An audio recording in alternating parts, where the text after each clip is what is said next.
Здравейте! Днес ще ви покажа една рецепта, която не съм правила от поне 7-8 години, ако не и повече, за тирамису. Мъжът ми я обожаваше, аз му направих няколко пъти и после спрях. Показах, че мога и толкова. От известно време иска да му направя и реших днес да запиша видео, докато приготвям тирамисуто. Малко съм забравила някой от дозите, но смятам, че ще се справя. Да изредя какви продукти са ни необходими. 5 яйца, 500 грама маскарпоне, 120 грама пудра захар, какао на прах за поръстване отгоре, Нескафе, в което ще топим бишкоти и ром.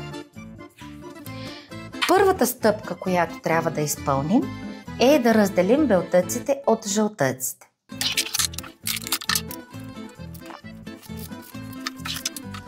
Следваща стъпка да разбием белтъците на сняг.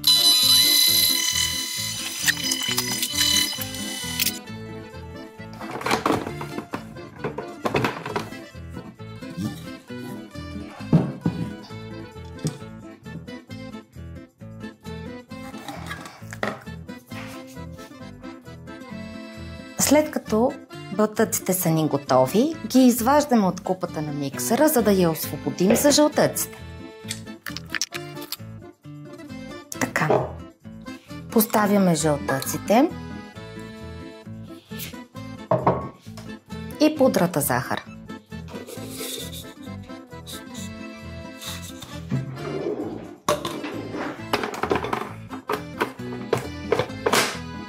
И ги пускаме на въртележката.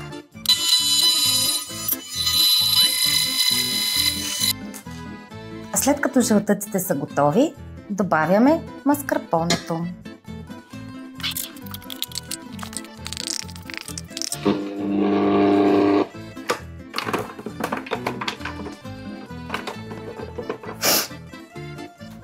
След като и жълтъците са готови, трябва да ги смесим с белтъците.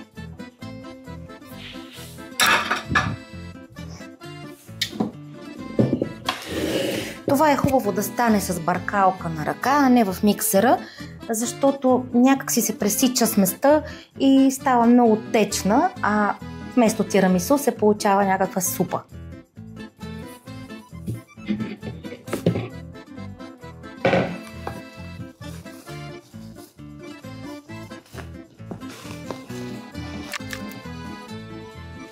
Бъркаме, докато се получи еднородна смес.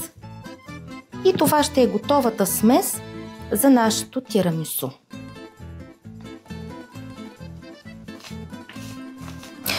Мъжът ми толкова обича този сладкиш, как го правя, че откакто го правех преди години вкъщи, той спря да си поръчва по заведения и да си купува откъдето и да е било, защото никъде не му харесваше толкова много. Може би това беше едно от първите неща от моите кулинарни умения, които той наистина много високо оцени. Останалите тогава все още не бяха за оценка.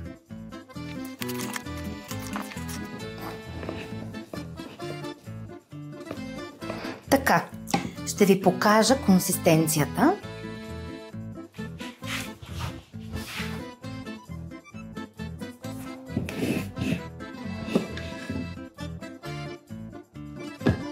Ето с такава гъстота трябва да е. Не виждам много какво снимам, но това е правилната консистенция. Трябва да разбъркаме до еднородна смес и сме готови. Следващата стъпка е да приготвим бишкотите. Какво правим с тях? Сипваме в една купа плоска малко водичка и трябва да добавим Нескафе.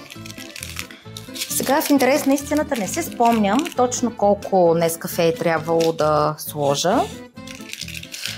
Ще го направя на око. Купила съм си единични дозички, защото не ми трябва цяло бурканче. Мисля си, че точно както съм купила 3, точно толкова ще бъдат и необходими. за да получим правилният вкус. Леко горчив. И преди да го разбъркаме, ще добавим и мъничко ром. Това е любимият ми ром. Аз концентрат не пия, но този наистина е много хубав, с аромат на ванилия и банани. Страхотен е.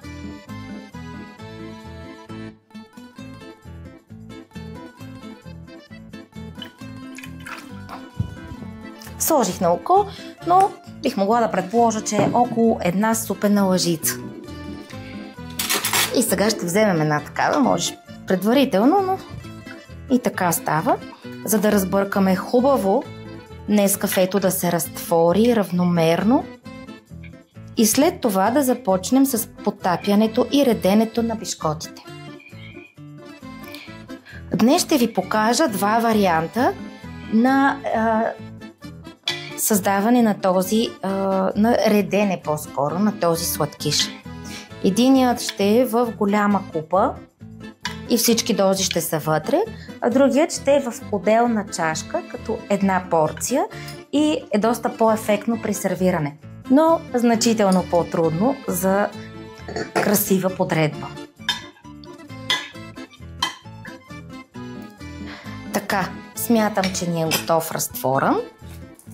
Взимаме бишкотите. Потопяваме, трябва да е над половината да са потопени. Ако потопим целите бишкоти, ще стане много като каша и не е добър вариант. Ако потопим много малка част от тях, пък ще се получи много сух сладкиша, така че горе-долу до половината от височината им трябва да е потопена в този разтвор. Не се притеснявайте да щупите бишкота на 2, на 3, на 5, на 10 парченца, така че да се покрие дъното. Хубаво е да има навсякъде, за да се усеща и техният вкус, защото без тях никакво тирамису не е това. Така, сега ще взема една, щупих я на две части и ще я сложа в чашката.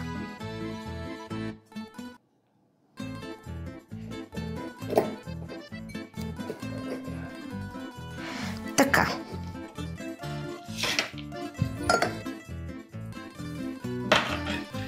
Мисля, че е добре.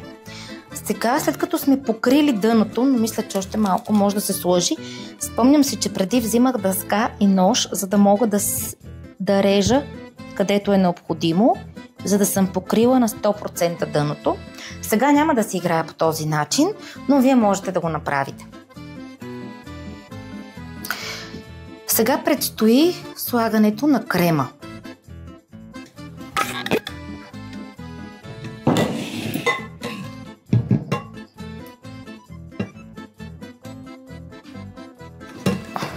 Може би лъжица по лъжица, ще стане много бавно.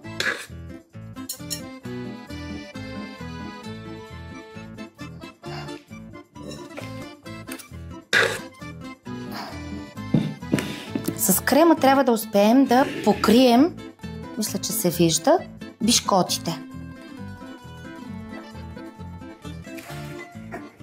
Същото важи и за нашата чаша.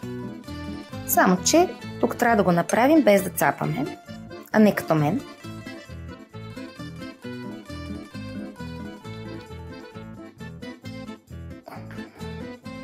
Но дори да се изцапа чашата не е толкова опасно, защото можем след това с кухненска хартия да го забършим, за да върнем хубавия вид.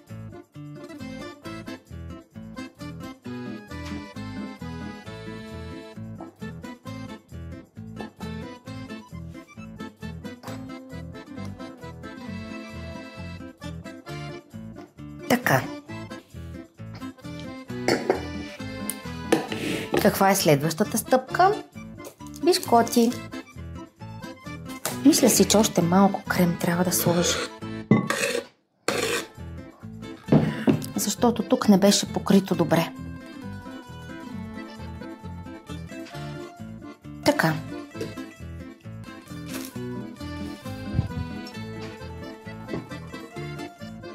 Следващите пишкоти винаги ги редя перпендикулярно на първите.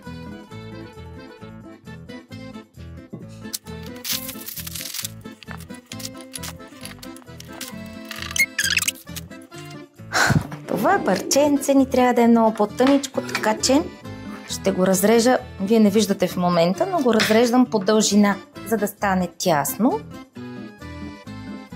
тъй като точно толкова пространство ми остава отстрани.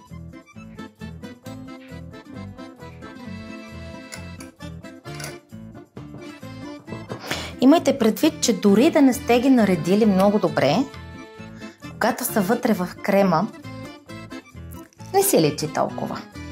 Сега някой опитен човек, който е правил и друг път тирамису, вероятно ще забележи, но гостите ви може би няма. Така, и добавим последният кат от крема.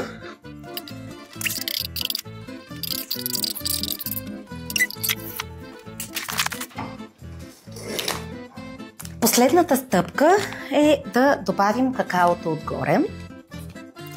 Това не е любимото ми какао, с което да готвя, но нямаше друго в магазина този път и се наложи да го купя.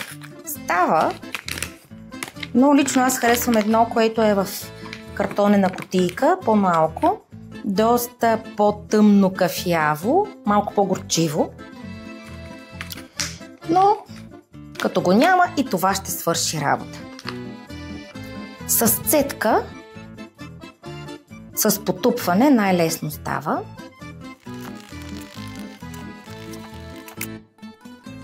В чашката е малко по-трудно, но когато цедката е голяма колкото гърлото на чашата, нещата се получават. Ще ви покажа готовия резултат след малко.